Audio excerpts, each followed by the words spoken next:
नाज़रीन, रिपोर्ट सामने आ रही है कि फलस्तीनी रेजिस्टेंस के हमले एक नए अंदाज के अंदर देखे जा रहे हैं, जिसमें अक्रॉस द स्ट्रिप ऑफ फलस्तीनी रेजिस्टेंस इजरायली फौज की जो डिप्लॉयमेंट्स हैं उनके ऊपर हमलावर हो गई है। यानी अब हम किसी एक इलाके की बात नहीं कर रहे हैं, अब हम पूरी गजा पट्टी की बात कर रहे हैं, जिसमें इजरायली फौज की डिप्लॉयमेंट के ऊपर फलस्तीनी रेजिस्टेंस ने ऑफेंसिव अटैक्स जो वो कर दिए हैं और कई इलाकों से रिपोर्ट सामने आ रही है और इजरायली फौज की जो कैजुअलिटीज हैं उसके अंदर बहुत ज्यादा इजाफा हो गया है।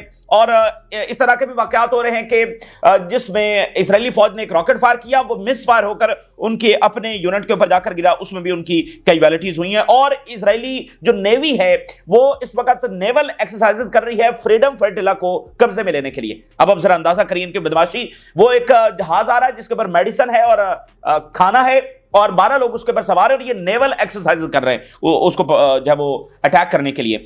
अच्छा, इजिप्ट का जो बॉर्डर है यानी जो रफा का बॉर्डर है, वहां पर एक बड़े प्रोटेस्ट की तैयारी की जा रही है। जो ग्लोबल एक्टिविस्ट हैं वो बड़े प्रोटेस्ट की तैयारी रफा के ऊपर करने की इस वक्त प्रिपरेशंस कर रहे हैं। ये अपनी नौयत का पहला प्रोटेस्ट होगा। इसके अलावा इजरायली मीडिया ने यह भी रिपोर्ट जारी की है कि हमास की क्या कैपेबिलिटीज हैं और इजराइल के क्या प्लान्स हैं, वो कब तक उसके प्लान्स हैं कि वो हमास को शिकस्त दे सकता है। यानी इजरायली व्यू पॉइंट उन्होंने रखा है, इजरायली आर्मी की क्या प्लानिंग्स है। एक टाइम फ्रेम पहली बार दिया गया है कि इस दिन तक इजराइल ये कन्वे कर रहा है अपने इत्तेहादियों को कि इस दिन तक हम हमास को हरा देंगे। तो वो रिपोर्ट भी आपके सामने रखेंगे। इसी दरमियान नाज़रीन, अमेरिका जो है वो एक बड़े क्योस के अंदर चला गया है, छोटे मोटे नहीं बड़े क्योस के अंदर चला गया है और बड़े रेयर वहां पर ये वाकयात पेश आ रहे हैं कि फौज डिप्लॉय होना शुरू हो गई है। किसी भी मुल्क के अंदर जब भी फौज डिप्लॉय होती है तो वो आप देख लें कि वो कितना बड़ा सेंसिटिव टाइम होता है। और अमेरिका जैसे मुल्क में जहां पर उनकी सिक्योरिटी लेयर दर लेयर है, उसमें फौज को आकर डिप्लॉय करना तो ये बड़ी अहम बात है। नेशनल जो गार्ड्स हैं वो मिलिट्री फोर्स ही होती है उनकी फेडरल मिशंस के लिए। और एक तरफ ये क्योस है, दूसरा क्योस है कि पॉलिटिकल लीडरशिप आपस में लड़ रही है। फटा पड़ गया है गवर्नर ऑफ कैलिफोर्निया और ट्रंप के दरमियान और डेमोक्रेट्स और रिपब्लिकन्स के दरमियान। अब ये लॉस एंजलिस जो है वो कैलिफोर्निया का सिटी है, तो हर स्टेट में अगर नेशनल गार्ड को डिप्लॉय करना है तो उस गवर्नर से इजाजत ली जाती है। तो यहां पर ट्रंप ने गवर्नर से नहीं पूछा और एक एग्जीक्यूटिव ऑर्डर के जरिए वहां पर डिप्लॉय कर दिया, जो इससे पहले ऐसा नहीं हुआ। गवर्नर से पूछा जाता है, तो गवर्नर को बायपास करते हुए ट्रंप ने जनाब वहां पर नेशनल गार्ड जो वो डिप्लॉय कर दिए हैं। तो ट्रंप गवर्नर को और डेमोक्रेट्स को बुरा भला कह रहा है और गवर्नर कह रहा है कि तुम्हारी वजह से ये इमिग्रेंट्स आए हैं और तुम मुल्क दुश्मन और तुम निकम्मे हो, नाअहल हो और तुम रोक नहीं रहे। और उधर से गवर्नर जो है वो ट्रंप को कह रहा है, अब देखें गवर्नर अमेरिकी सदर को कह रहा है कि तुम जो हो वो ज्यादा क्राइसिस पैदा कर रहे हो, ये तुम्हारी वजह से क्यों जो बढ़ता चला जा रहा है। इलोन मस्क के साथ फटा अभी मौजूद है। अब इधर गवर्नर वर्सेस अमेरिकी सदर और साथ डेमोक्रेट्स एज अ होल वो भी ट्रंप के खिलाफ मैदान में है कि ये बंदा जो है वो अमेरिका के अंदर क्राइसिस को बढ़ा रहा है। और जो प्रोटेस्टर्स हैं वो कह रहे हैं कि हम तो फियरलेस हैं, हम तो मुजाहरे जारी रखेंगे बावजूद इसके कि फौज आ रही है। और जो मागा वाले हैं यानी मेक अमेरिका ग्रेट अगेन वाले, वो एक अजीब सी सूरत हाल में इस वक्त वो चले गए और अजीब सी कैंपेन हो रही है और वो कह रहे हैं कि अब कंट्री को आजाद करवाने का वक्त आ गया है और पूरी ताकत इस्तेमाल करो और इन इमिग्रेंट्स को डिपोर्ट करो। मतलब एक राइट विंग और वो सारा उनका एक माहौल बना हुआ है। मागा वाले कह रहे हैं कि बस इनको निकालो यहां से। मतलब ये कोई आसान काम तो नहीं होता। और वहां पर जो इमिग्रेंट्स आए हैं वो बड़ी लो वेजेस के ऊपर काम करते हैं और एक इंडस्ट्री है जो उस तरह से चल रही है, मतलब थोड़े पैसों के ऊपर वो काम करते हैं। और फिर देखिए कि अमेरिका ने दुनिया में जंगें छेड़ी हैं जहां पर या इकोनॉमीज कोलैप्स हुई हैं due to collapse of regime again and again. और फिर आप देखिए जैसे वेनेजुएला है, अब वेनेजुएला के ऊपर सैंक्शंस है और sanction a form of war होती है जिसमें उन लोगों को आप हर्ट करते हैं एक रजीम को कोलैप्स करने के लिए। तो इस तरह के ममालिक से भी लोग गए हुए हैं, यानी कि इमिग्रेंट्स गए हैं। तो फिर मिडिल ईस्ट से हैं, बाकी दुनिया से हैं, अफ्रीका से हैं, क्योंकि अफ्रीका में जंगे ही जंगे। तो वो अब एक ऐसा वहां पर मसला बन गया है कि अमेरिका के सिस्टम की यह सबसे बड़ी लड़ाई बन गई है और ये बहुत बड़ी तब्दीली अमेरिका के अंदर लेकर आ सकती है। यानी ट्रंप जो है वो पूरी तरह से अमेरिकी सिस्टम को शेप करना चाहता है। वो यूनिवर्सिटीज को भी रीशेप कर रहा है अपनी तरफ से, तो वो कर रहा है कि यहां पर फॉरेन स्टूडेंट्स नहीं आएंगे, यहां पर अमेरिकन ही पढ़ेंगे और बाकी इंडस्ट्रीज में फॉरेन को जॉब नहीं मिलेगी, ये अमेरिकन ही होंगे। तो वो पूरे सिस्टम के साथ उसने लड़ाई मोल ले ली और ये बहुत बड़ी जंग है। यानी अगर ट्रंप कामयाब हुआ तो एक बिल्कुल नया अमेरिका आपको नजर आएगा, लेकिन ये जंग जो है ना बड़ी डैमेजिंग अमेरिका के लिए साबित होने वाली है और बहुत रेयर चांसेस हैं कि ट्रंप इसमें कामयाब होगा। ऐसी जंगें कामयाब होती नहीं है जो आप अपने ही अंदर जो है वो छेड़ लेते हैं। तो अब बात यह है कि वहां पर आ गई है फौज। अब सारी दुनिया की नजरें इस वक्त लॉस एंजलिस पर लगी हुई हैं, द हॉलीवुड सिटी। वहां पर आ गई है फौज। अब फौज के पास तो वो आंसू गैस वाली गन्स नहीं होती हैं, उनके पास असॉल्ट राइफल्स होती हैं, तो वो तो वही इस्तेमाल करेंगे। अब ये कितनी खतरनाक बात है, अगर वहां पर गोलियां चलती हैं तो फिर मामला किस तरफ जाएंगे। इसलिए वो गवर्नर भी मुखालफत कर रहा है, डेमोक्रेट्स भी मुखालफत कर रहे हैं। तो एक अजीब सा माहौल जो इस वक्त अमेरिका के अंदर बना हुआ है। हो सकता है यहां से सूरत हाल रिवर्स हो जाए, कूल डाउन हो जाए, लेकिन अगर इससे सूरत हाल आगे गई तो फिर क्या होगा। अच्छा, उधर नाज़रीन यूक्रेन में क्या हो रहा है। एक तो मिडिल ईस्ट की जंग भी बहुत तेज हो गई है, ठीक है ना, वहां पर बहुत शिद्दत आ गई, क्योंकि इसराइल जो है ना जिद अना और हठधर्मी में जंग रोकने के लिए तैयार नहीं है। फिर गजा में उसने एक्सपेंशन की है, और ईद के तीसरे रोज गजा की जो रिपोर्ट सामने आई है, यानी कल के रोज, कल वहां पर तीसरा रोज था ईद का, 108 फलस्तीनियों को उसने शहीद कर दिया, ठीक है। और फिर लेबनान में भी बमबारी और शाम के अंदर भी, तो एक मिडिल ईस्ट के अंदर गुस्सा बढ़ता चला जा रहा है। तो मिडिल ईस्ट में भी एक तेजी आई है, और यूक्रेन की जो जंग है वो बहुत ज्यादा तेज हो गई है।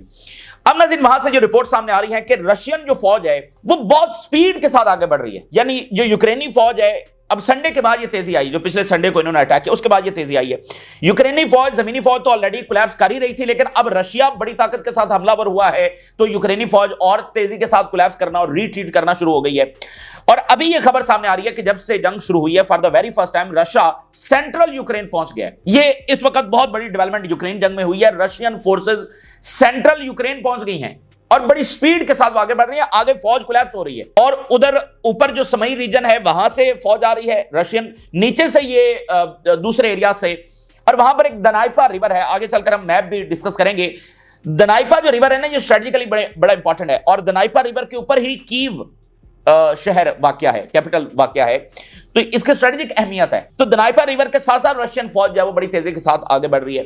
और उधर नेटो बैठा सोच रहा है कि अब करना क्या है। यानी नेटो ने रशिया के अंदर अटैक किया, बॉम्बर्स को निशाना बनाया, वो भी रशिया को नहीं रोक सका इस तरह का हमला भी, बल्कि रशिया और आगे बढ़ा, और वो अपनी विजडम के साथ उसने अपने हमले इसी चीज के ऊपर मरकूज रखे कि हमने पहले यूक्रेन को कंट्रोल में लेना है, वगरना दाएं बाएं अगर होते तो उनकी एनर्जीज इधर उधर भी वेस्ट हो सकती, तो उन्होंने इसी के ऊपर फोकस रखा। अब अगर ये लॉन्ग रेंज मिसाइल भी देते हैं तो ये भी वाज़ेह हो गया कि लॉन्ग रेंज मिसाइल भी एस्केलेशन तो करेंगे, लेकिन रशिया को इस मकसद से नहीं रोक सकते। रशिया इसी तरह से आगे बढ़ता रहेगा। तो फिर क्या वो जमीनी फौज भेजेंगे? देखिए, यहां से आगे एस्केलेशन का मतलब तो आलमी जंग हो सकता है। तो क्या नेटो उसका रिस्क लेगा? कोई भी होशो हवास के अंदर तो ये रिस्क लेने वाला नहीं है। एक डीप स्टेट कोई फैसला कर दे, ठीक है ना, या एरोगेंस के साथ कोई फैसला हो जाए, होशो आवास में तो ये फैसला नहीं होने वाला कि वो रशिया के साथ एस्केलेशन मोल लेंगे। तो लेकिन अगर यूक्रेन सारा निकल गया तो नेटो का क्या मुस्तकबिल, और यूरोपियंस के ऊपर रशिया की बर्तरी। तो यूरोप ने अपने आप को सबसे कम्प्लेक्स तरीन जंग के अंदर फंसा लिया, और जंग अमेरिका की थी, शुरू उसने की, अब वो पतली गली से निकल लिया और कहा कि हमारा तो मामला ही नहीं, और हमें मिनरल्स दो और हमने जो पैसे दिए हम वापस करो। वो अमेरिका पतली गली से निकल गया, और यूरोप जो है वो ड्रेन भी हो गया, इकोनॉमी को बहुत धचका पहुंचा है। फिर वो रेफ्यूजीज यूक्रेन से निकलकर इधर आ गए। यूक्रेन का इतना खूबसूरत तरीन और बड़ा जो जरखेज हिस्सा है और मिनरल से भरपूर, वो रशिया के कंट्रोल में चला गया, और एक स्ट्रेटेजिक बढ़तरी उनको हासिल हो गई, और जंग, एक बड़ी जंग का खतरा सर के ऊपर खड़ा हुआ है। मतलब एक कंप्लेक्स जंग जिसका कोई सोल्यूशन नहीं है, क्योंकि उसका रूट कॉज ऐसा है कि वो यूरोप मानने को तैयार नहीं है, और रशिया इसके अलावा किसी चीज पर राजी नहीं होगा। तो वर्ल्ड वॉर 2 के बाद यूरोप ने अपने आप को सबसे कंप्लेक्स तरीन जंग के अंदर फंसा लिया है, और अब उसको समझ नहीं आ रही कि वो क्या करे, ठीक है ना। और रशिया की बढ़तरी वो कबूल नहीं कर सकता, लेकिन कबूल ना करने से कौन सा रियलिटी बदल जाएगी, वो तो आगे बढ़ रहे हैं। तो वहां पर भी ये बड़ी तेजी आई है, वो भी सूरत हाल आपके सामने रखेंगे। आगाज हम करते हैं यहां से जो हेडलाइंस आ रही हैं। पिछले हम 4 दिनों से देख रहे हैं कि फिलिस्तीनी रेजिस्टेंस ने एक दिन खान यूनिस में अटैक किया, एक दिन जबालिया के अंदर ऑपरेशन किया। तो कलेक्टिवली उन्होंने पिछले 3-4 दिनों के अंदर डजन्स ऑफ इजरायली फौजी जो है वो जख्मी किए हैं और मारे हैं, ठीक है ना। बहुत बड़े ऑपरेशन उन्होंने किए, बड़ी अनप्रेसिडेंटेड स्केल की जो कैपेबिलिटीज हैं उसका उन्होंने मुजाहरा किया। लेकिन अभी जो खबर आ रही है वो इन सब से मुख्तलिफ है। उसमें यह बताया जा रहा है कि अक्रॉस द स्ट्रिप जो है वो फलस्तीनी रेजिस्टेंस ने ऑफेंसिव ऑपरेशन शुरू कर दिए, यानी अब सिर्फ कोई एक इलाका नहीं है, अब मल्टीपल एरियाज के अंदर सेम टाइम के ऊपर क्लैशेस जारी हैं। ये बड़ी तेजी आ गई है इस वक्त गजा के अंदर। उसकी वजह कुछ कहा नहीं जा सकता, क्योंकि गजा से मुकम्मल इंफॉर्मेशन तो नहीं आ रही कि इजराइल वहां पर क्या कर रहा है। जो उन्होंने फौज दाखिल कर रखी है, क्या उसने आगे बढ़ने की कोशिश की है, या वो जहां पर मौजूद थे, ऑलरेडी मौजूद थे, उनके ऊपर हमास हमलावर हुई है, या ये आगे बढ़ रहे हैं तो इस सूरत में क्लैशेस हो रहे हैं। ये तो अभी क्लैरिटी नहीं है, लेकिन तेजी बहुत यहां पर आ गई है। और शुजाया के अंदर भी अभी एक बड़ा वाकया हुआ है जिसमें इजरायली फौज की हलाकतें हुई हैं, तो तादाद उनकी कैजुअलिटीज की बढ़ गई है, और ज्वाइंट ऑपरेशन भी हो रहे हैं। Al Qassam and Quds launch coordinated strikes across the Gaza. अब एक एरिया की हम बात नहीं कर रहे हैं, हम पूरी गजा पट्टी की बात कर रहे हैं। Palestinian resistance forces escalated attacks across the Gaza, killing Israeli soldiers in ambushes. घात के अंदर इजरायली फौजियों को मारा जा रहा है एंड क्लोज क्वार्टर्स कम्बैट, और बिल्कुल आमने सामने इस वक्त लड़ाई जारी है। आप जरा अंदाजा करें कि फलस्तीनी रेजिस्टेंस, उनको पता है कि वो किसके साथ लड़ रहे हैं, एक ब्रूटल तरीन फोर्स के साथ, और कितनी जाने जा चुकी हैं। तो वो, और फिर वो देख रहे हैं कि पूरी इस्लामी दुनिया वो क्या कर रही है, कुछ भी नहीं कर रही, एक खौफ है या जो भी है, तो वो उस ब्रूटल फोर्स की आंख में आंख डालकर वहां पर लड़ रहे हैं। Combat as fierce clashes continue in Khan Younis and Jabalia, शदीद तरीन लड़ाई। और इजरायली मीडिया बता रहा है initial reports of security incident in Shuja neighbourhood in eastern Gaza. फिर इजरायली मीडिया बता रहा है ambush in which soldiers fell in the Shuja neighbourhood, Israeli फौजी वहां पर मारे गए। और military helicopters lands at Shaare Zedek hospital in यरूशलेम, हॉस्पिटल्स लैंड करते हुए देखे जा रहे हैं। और फिर जो इजरायली फौज है उसमें चूंकि ये नए नए जो जिनकी ट्रेनिंग मुकम्मल नहीं है उनको भी भेजा जा रहा है, तो बहुत सारे वाकयात वहां पर हो रहे हैं। जैसा कि इन्होंने एक रॉकेट फायर किया जो इनके अपने यूनिट के ऊपर आकर गिरा और उसमें इनकी हलाकतें हुई हैं। Rocket fired by the soldiers in the Gaza strip changed course nearly hitting them and causing catastrophe, वो रॉकेट आकर उन्हीं को टकरा गया और वहां पर उनकी कैजुअलिटीज हुई हैं। इस तरह के वाकयात भी हो रहे हैं। और ये अब 2-3 लाइन सुनिए कि फलस्तीनी रेजिस्टेंस जो है इंटेंसिफाइड इट्स मिलिट्री ऑपरेशंस, बहुत इंटेंसिफाई कर दिए हैं और सीरीज ऑफ टारगेट्स जो है वो हिट किए जा रहे हैं इन बोथ साउथ और नॉर्थ, दोनों इलाकों के अंदर फियरस कन्फ्रंटेशन कंटिन्यू है। और अभी एक मिलिट्री बुलडोजर्स को भी निशाना बनाया गया है। और broader campaign to disrupt Israeli military manoeuvre in the area, broader campaign यानी कैंपेन से मुराद के अटैक्स उन्होंने जो है वो शुरू किए हुए हैं ताकि इजराइल की जो पेशरफ्त है उसको नाकाम किया जा सके। फिर जो फ्यूनरल्स इजराइल के अंदर हो रहे हैं, जो इजरायली फौजी मारे जा रहे हैं, वहां पर वो गवर्नमेंट जो रिप्रेजेंटेटिव्स हैं उनको नहीं आने दे रहे। और वहां पर जो वो वीडियोस और तस्वीर आ रही हैं कि फ्यूनरल्स के ऊपर मतलब एक सेटलर जो हैं वो बहुत ऐसी सूरत हाल है कि प्रेशर बढ़ रहा है। मिसाल के तौर पर इजिप्ट का मीडिया देखिए, Israelis cry and collapse at the funeral of Israeli soldiers killed in battle and confrontation with the resistance in Gaza, cry and collapse। तो वीडियोस भी सामने आ रही हैं, उससे भी प्रेशर जो है डेफिनेटली बढ़ रहा है कि भाई 20 महीने हो चुके हैं ऑलरेडी, वहां पर जंगबंदी की तहरीक तो चल रही है और उसमें इजरायली फौजियों का मरना। इधर आप इनके काम देखें कि जो फ्रीडम फ्लोटिला है उसको अटैक करने के लिए जो भी इन्होंने करना है उसके लिए नेवल एक्सरसाइजेस की जा रही हैं। Israeli navy conducted a training exercise off the coast in Ashdod on how to seize the Madleen ship. अच्छा, ये ना दुनिया की बुज़दिल तरीन फौज ही कर सकती है और कोई नहीं कर सकता, कि इनको ये खौफ है कि पता नहीं मेडिसिन और खाना अंदर चला गया तो पता नहीं क्या हो जाएगा। ये दुनिया की सोफिस्टिकेटेड तरीन आर्मी है जिसके पास बड़ी सलाहियतें हैं, जिसके पास बड़ी ताकत है, जिसके पास बड़ा असलहा है, टेक्नोलॉजी है, उसको वो किस चीज से डर रही है? खाने से डर रही है, मेडिसिन से डर रही है। क्या रशियन फोर्सेज या खुद अमेरिकन फोर्सेज या ब्रिटिश फोर्सेज या टर्की की फोर्सेज या फ्रेंच फोर्सेज, ठीक है ना, दुनिया की बड़ी ताकतें हैं।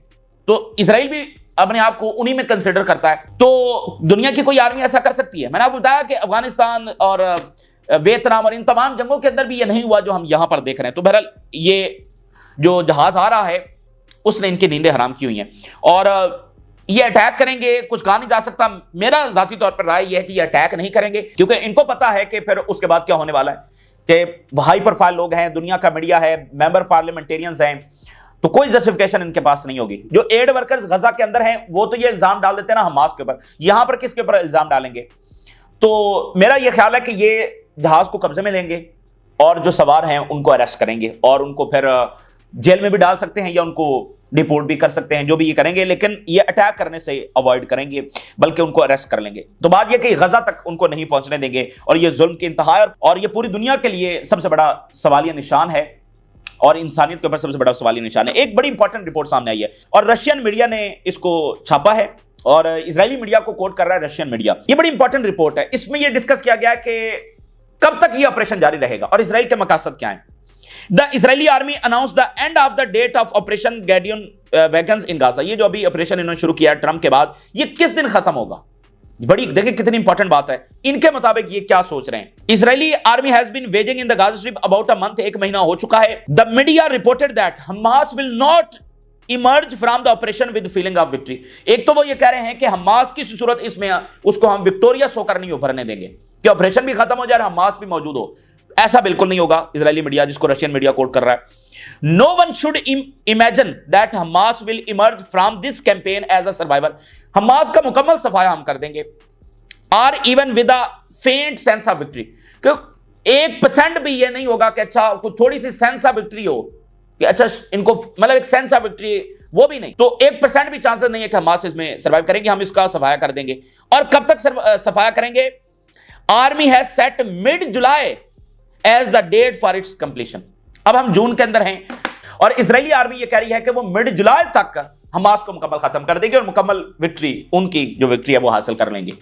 तो ये इत्तेहादियों को भी यही बात कन्वे कर रहे हैं कि बस हम तो बहुत करीब पहुंच गए, बस अभी तो हमास खत्म होने वाली है। तो क्या 1 महीने के अंदर हमास को खत्म किया जा सकता है? तो ये इल्यूजन के अलावा कुछ भी नहीं है। हमास इस तरह से खत्म होने वाली नहीं है। और इजरायली मीडिया की 2 और हेडलाइंस मैं आपके सामने रखता हूं, उसमें हमास की जो कैपेबिलिटीज हैं वो डिस्कस की गई हैं कि हमास की क्या ताकत है। वायनेट जो उनका मीडिया है वो जरा देखिए। Hamas is not in a good position, Hamas अच्छी कंडीशन में नहीं है, बट लेकिन it is far from collapsing. लेकिन ऐसे भी सूरत हाल नहीं है कि हमास कोई कोलैप्स होने जा रही है, यानी जैसे ये करेंगे 1 महीने के अंदर वो खत्म हो जाएगी या कोलैप्स कर जाएगी। And there are no science of disintegration और पैनिक, कोई उधर पैनिक नहीं है, कोई डिसइंटीग्रेशन नहीं है। लेकिन अच्छी कंडीशन में नहीं है, इजरायली मीडिया कह रहा है। अच्छी कंडीशन में उससे क्या मुराद हुआ? जाहिर बात है जो 7 अक्टूबर को हमास की जो पावर थी वो आज तो नहीं होगी, डैमेज तो हुई होगी, लेकिन वो कह रहे हैं कि हमास एक लंबा अरसा लड़ने की सलाहियत रखती है। अब आप जरा हेडलाइंस देखिए। Hamas is battered, scattered and outnumbered, yet Israel is still far from victory in Gaza. Hamas को इसने बड़ा नुकसान पहुंचाया, ये किया वो किया, लेकिन बहुत दूर है इसराइल की डिक्लेयर्ड विक्ट्री इन गाजा। यानी हमास लंबा अरसा अभी भी लड़ने की सलाहियत रखती है। यानी इजरायली मीडिया ना, उसकी तो रिपोर्ट प्रो होनी चाहिए, यानी बायस्ड होनी चाहिए टुवर्ड्स इसराइल, लेकिन वो बायस्ड होने के बावजूद ये कह रही है कि हमास तो मौजूद है और ताकत के साथ मौजूद है। Incidents where IDs and IDF soldiers highlighted fighting in Gaza, Hamas still exploits the Israeli weaknesses. Meanwhile, Netanyahu is betting on collapse of Trump's Iran nuclear talks. Netanyahu किस चक्कर के अंदर है? नेतन्याहू किस चीज का इंतजार कर रहा है कि उधर ईरान अमेरिका के टॉक्स फेल हो, ईरान जंग छेड़ी जाए और यहां पर उसको एक लंबा मौका मिल जाए और यहां से तवज्जो हट जाए। ये इस वक्त नेतन्याहू इस इंतजार के अंदर बैठा हुआ है। यानी इससे क्या चीज साबित हुई कि ईरान की जो जंग है, इजराइल इसको कनेक्ट कर रहा है गजा के साथ, यानी उसकी स्ट्रेटजी का ये हिस्सा है कि ईरान जंग होगी तो वो इसको कंटिन्यू रख सकेगा, कि प्रेशर सारा वहां पर शिफ्ट हो जाएगा। और ये बात हम जानते हैं, डेफिनेटली प्रेशर वहां पर चला जाएगा, दुनिया क्या मीडिया की तवज्जो वहां पर चली जाएगी। लेकिन वो जंग इजराइल के क्या कैलकुलेशन के मुताबिक नतीजे लेकर आएगी? टक्कर खालसा ने कहा कि वो वर्ल्ड वॉर छेड़ देगी और अमेरिका की शिकस्त होगी उसमें। तो उसकी तो कई एक डायमेंशन है कि ईरान जंग के बाद क्या होगा। लेकिन इधर नेतन्याहू आप देखें कि इस जालिम तरीन शख्स का काम आप देखिए कि ये इधर जेनोसाइड कर चुका है, कर रहा है, और अब एक नई जंग को जोड़ रहा है अपने मकासद के साथ। ये बड़ी खतरनाक बात है। 61% इजरायली जो है वो एंडिंग द वॉर, ये नया सर्वे सामने आया, 61% जो वो ये चाहते हैं। वैसे ये बड़ी अजीब सी बात है कि इसका मतलब जो 39% हैं वो अभी भी जंग के हक के अंदर है। ह्यूज नंबर्स, 39% अभी जंग के हक के अंदर है। तो ये वो वही इजरायली एक्सट्रीमिस्ट सेटलर्स हैं जिसकी हिमायत नेतन्याहू को हासिल है, और उसी से ये मुखातिब होता रहता है कि अगर हमने दाइश भी दाखिल कर दिया तो क्या हुआ।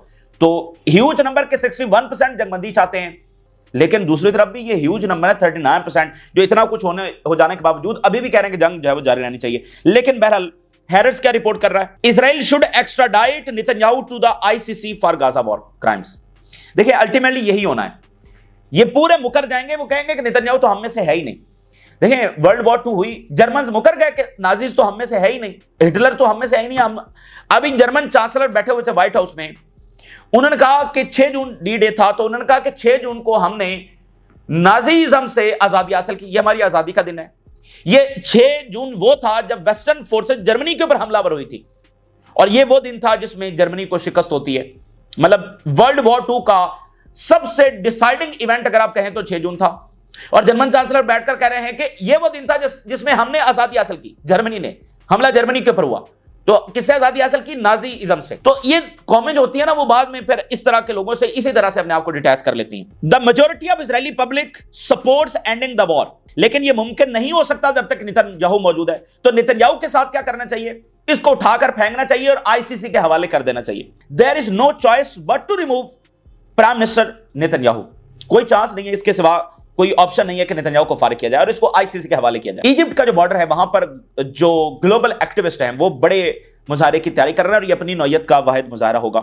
हैरिट्स to do nothing is unthinkable, 100 set to join global march to Gaza at Rafah border. अब यह भी है कि क्या मिस्र इजाजत देगा, लेकिन मिस्र इजाजत नहीं देगा तो फिर क्या करेगा। तो इन गवर्नमेंट्स के ऊपर भी मुख्तलिफ अंदाज में प्रेशर बढ़ रहा है। मैक्रोन के ऊपर प्रेशर है, तो वो रिकग्निशन करने जा रहा है।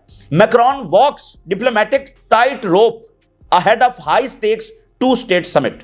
तो ये प्रेशर अमेरिका से भी है, इजराइल से भी है, इजरायली लॉबी से भी है।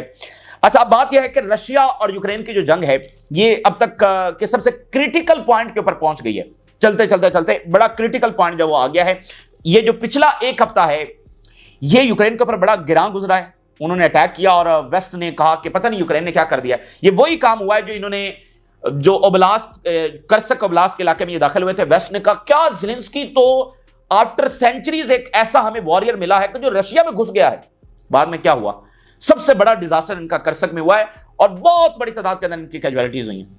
ठीक है, अभी इन्होंने यही किया, वहां पर अटैक किया और वेस्ट ने कहा ज़ेलेंस्की तुम क्या वॉरियर साबित हो रहे हो, तुम तो आफ्टर सेंचुरीज तुमने वो काम कर दिखाया जो कोई नहीं कर सका, जो रशिया के अंदर जाकर अटैक कर दिया।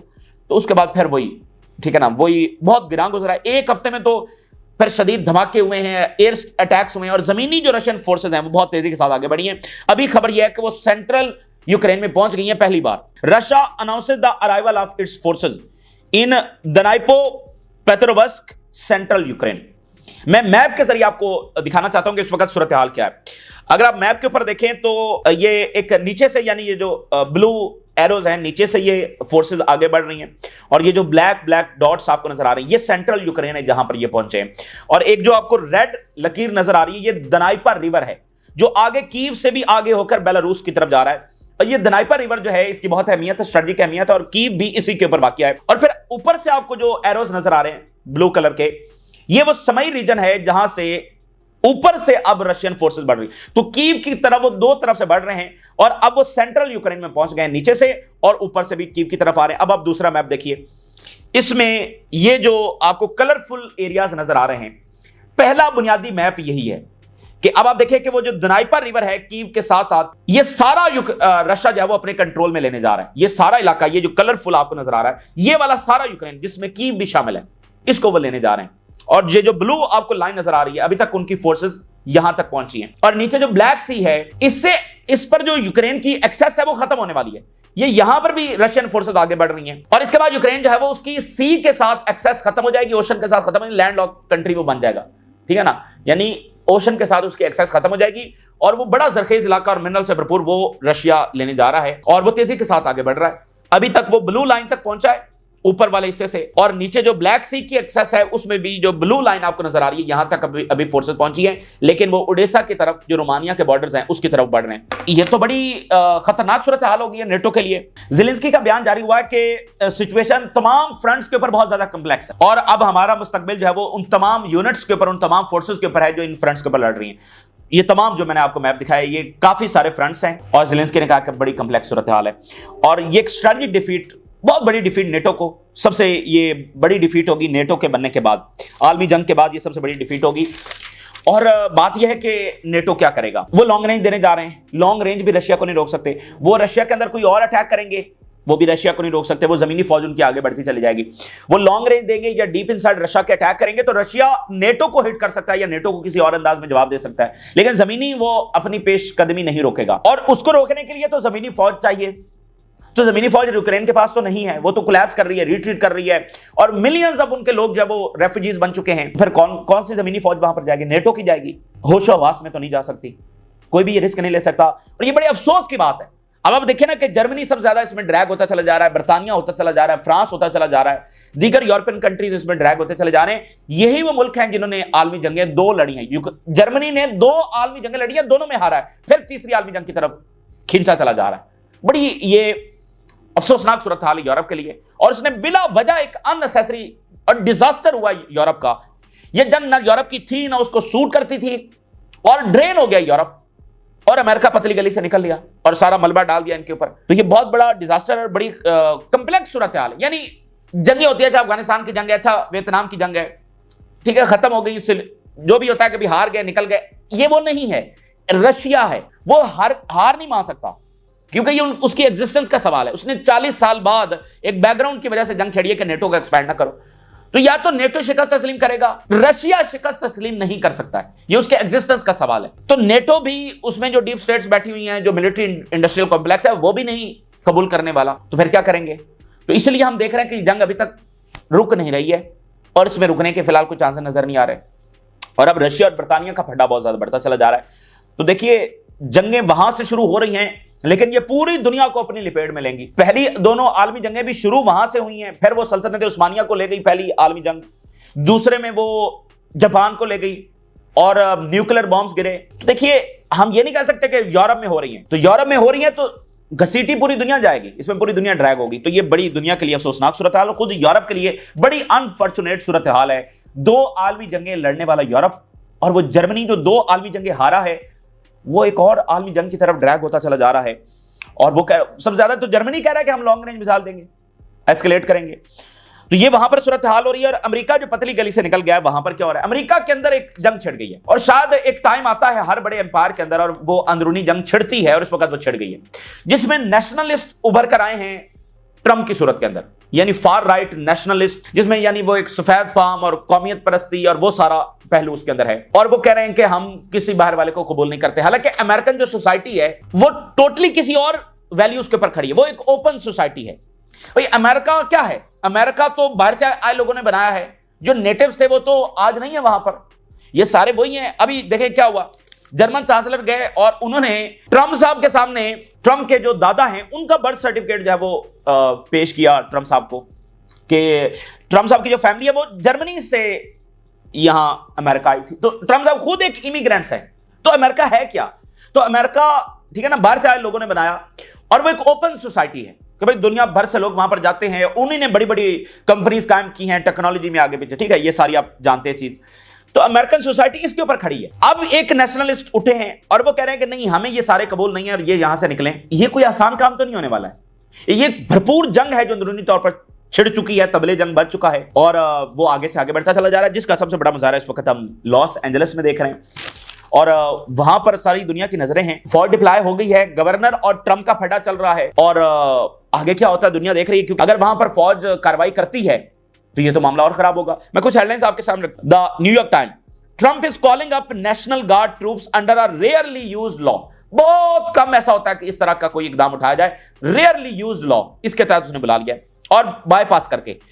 Troops arrive in quiet Los Angeles after Trump sends National Guard to curb immigration raid protest. North Command, US North Command, California National Guard combat team members have begun deploying to Los Angeles area. पहला दस्ता जो है वो deploy होना शुरू हो गया है। 300 के करीब नेशनल गार्ड डिप्लॉय हो गए हैं, 2000 डिप्लॉय होने हैं, इससे भी ज्यादा तादाद हो सकती है, लेकिन ये ह्यूज नंबर्स है। Trump sends 2000 National Guard to Los Angeles to create a crisis. California के गवर्नर कह रहे हैं ये मसला हल करने के लिए ट्रंप ने, ये मसला हल नहीं होगा, ये तो नया क्राइसिस जन्म देने जा रहा है, कैलिफोर्निया के गवर्नर कह रहे हैं। Trump seeks chaos to justify repression and control and we call on protesters to remain calm and refrain from using violence. देखिए, ये ना बड़े मजबूत मुल्क हैं, बर्तानिया, अमेरिका, फ्रांस, जर्मनी, बड़ी ये मजबूत तरीन मुल्क है, इसमें प्रोटेस्ट होते रहते हैं, क्लैशेस होते रहते हैं। और अभी देखिए बर्तानिया में कितने बड़े क्लैशेस हुए।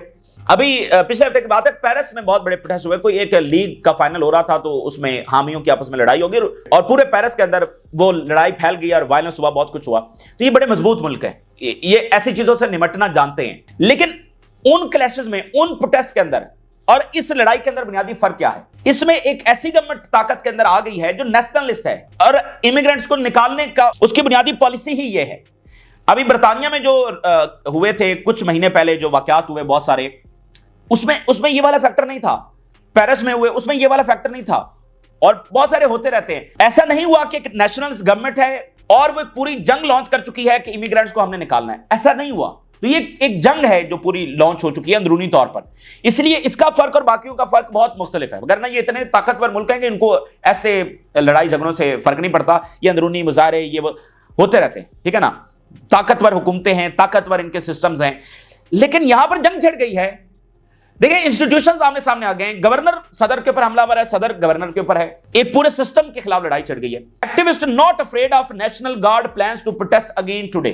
वो कह रहे हैं हम तो करेंगे, हम तो मुजाहरे करेंगे, ठीक है, हम तो रुकने वाले नहीं हैं। और मागा वाले कह रहे हैं कि अब कंट्री को बचाना है और जितनी ताकत इस्तेमाल करनी है, और ट्रंप साहब ने बड़ा अच्छा किया फौज बुलाकर, एक वहां से इस तरह का शाबाशी भी दी जा रही है। और इधर डेमोक्रेट्स कह रहे हैं कि आप तो मसाइल को हवा दे रहे हैं, आप तो नए क्राइसिस और क्योस पैदा कर रहे हैं, और इलोन मस्क के साथ फटा भी जा रही है। और ट्रंप ने कहा कि हैवी प्राइस पे करनी पड़ेगी इलोन मस्क को अगर उसने डेमोक्रेट्स को सपोर्ट किया। तो दुनिया की जंगें ट्रंप के हाथ से बेकाबू हो चुकी हैं। पैसिफिक की क्या पॉलिसी है कोई पता नहीं। मिडिल ईस्ट में उनकी देखें, अलेक्जेंडर को रिहा करवा के गया है स्टीव विटकॉफ, गारंटी लेकर गया कि मैं सीजफायर करवाऊंगा। हमास ने बिलीव किया, ठीक है, मीडिएटर्स ने गारंटी दी थी। तो वो मिडिल ईस्ट कहां है, और गल्फ पॉलिसी किधर गई, और इन्वेस्टमेंट्स किधर गई, और यूक्रेन की जंग वो पता नहीं किस डायरेक्शन में जा रही है। तो ट्रंप साहब एक अंदरूनी महाज भी खोल बैठे हैं। और यूरोप, वो आप देख लें कि वो अपनी पॉलिसी बना रहा है, कनाडा से बात कर रहा है, ग्रीनलैंड में जा रहा है, जापान से बात कर रहा है। तो दुनिया अमेरिकी एम्पायर से आउट ऑफ कंट्रोल हो रही है। ये बात यानी मुकम्मल उनके हाथ में इस वक्त हमें नजर चीजें नहीं आ रही, उनके अंदर बहुत बड़ा क्योस जो है वो हमें खुद नजर आ रहा है। तो दुनिया को वो क्या संभालेंगे। तो ये इस वक्त की ताजा तरीन सूरत हाल है। दुनिया बड़े डेंजरस फेज के अंदर जा चुके हैं। कोई भी मुल्क के अंदर अगर क्योस क्राइसिस होता है तो उसको कोई भी सपोर्ट नहीं करता, ना कोई हम यूक्रेन जंग को सपोर्ट करते हैं, वहां पर भी हम सीजफायर डिमांड करते हैं। इन मुल्कों के अंदर भी स्टेबिलिटी की हम उम्मीद रखते हैं, और गजा के अंदर सबसे पहले सीजफायर करवाना ये इन तमाम गवर्नमेंट्स की जिम्मेदारी है। और किसी को कुछ हासिल नहीं होगा, किसी को कुछ हासिल नहीं होगा। सबसे पहले तो खुद इजराइल इसका नुकसान उठाएगा जो वो कर रहा है। ये दुनिया की तारीख है, एक इस्टेब्लिश बात है कि जो भी इस तरह का जुल्म करता है फिर उसका नतीजा आकर रहता है। तो ये इस वक्त की एक मंजरनामा आपके सामने रखा है। आपने राज रखा करें। इजाजत दीजिए, अल्लाह हाफिज।